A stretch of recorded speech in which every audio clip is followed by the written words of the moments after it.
Okay guys, theoretically the apocalypse has come, or simply the power has gone out. What have I got on my kitchen table sitting around here that I can use to make an improvised form of lighting? Simple.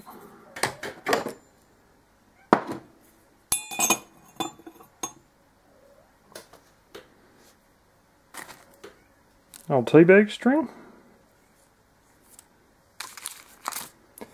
Seasoning oil that comes with the noodles.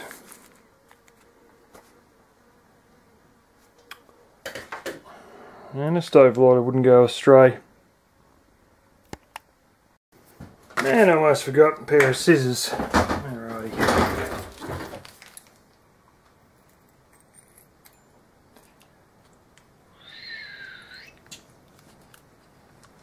This is palm olein oil based, as a lot of these Asian import ones are, and even some of the westernised cheapos.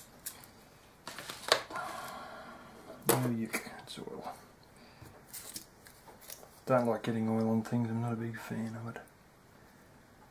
Now for the old Indian oil lamp trick from back in the day.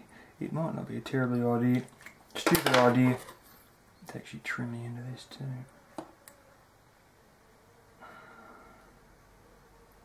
When it wants to frickin' cut.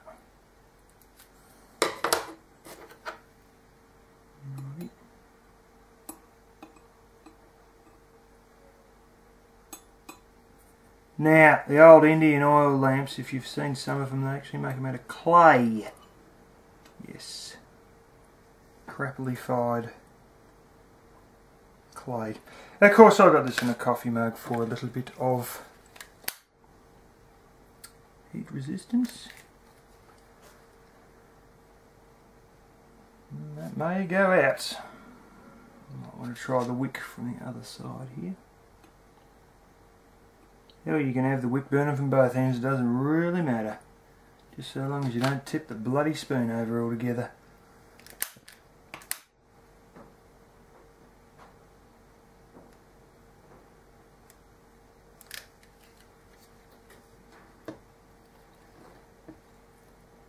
And we should just about be right, I'd say.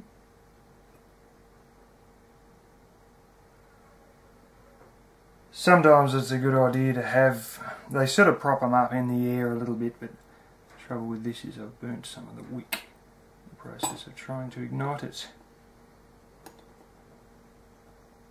And there we go.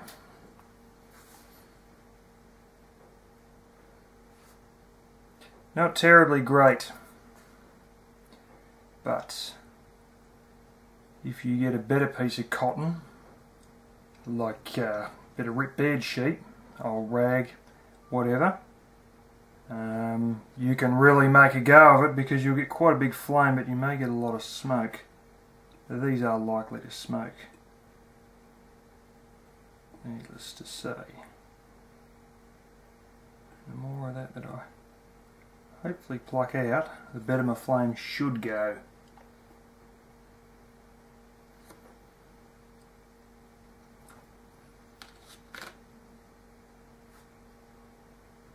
Well, bit of wind. Anyway, there we go, people.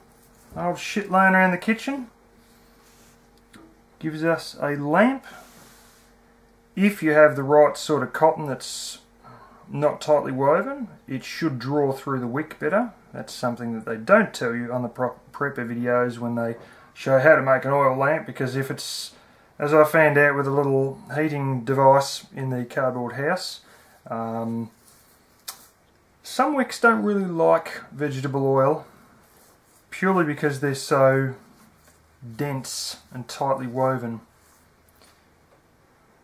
But that doesn't mean you can't just give them another little dib with oil and relight, and I could do that with a cardboard house. I'd get about, oh shit, I think it was about 4 or 5 hours at a run before it would sort of decide to go out. Anyway, there we go. And here we are, 5 minutes later. Still ticking over. with a little flame, which is sort of hard to see.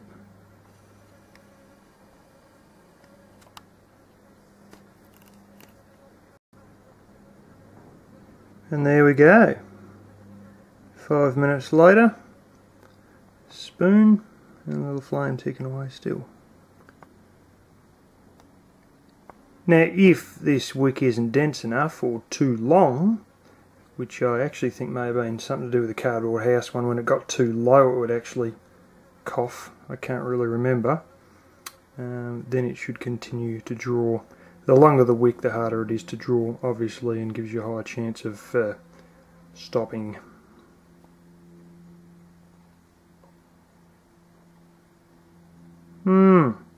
Pity it isn't night so we could actually see how bright this is, but it won't be much brighter than a probably LED torch or something like that, like a single LED torch.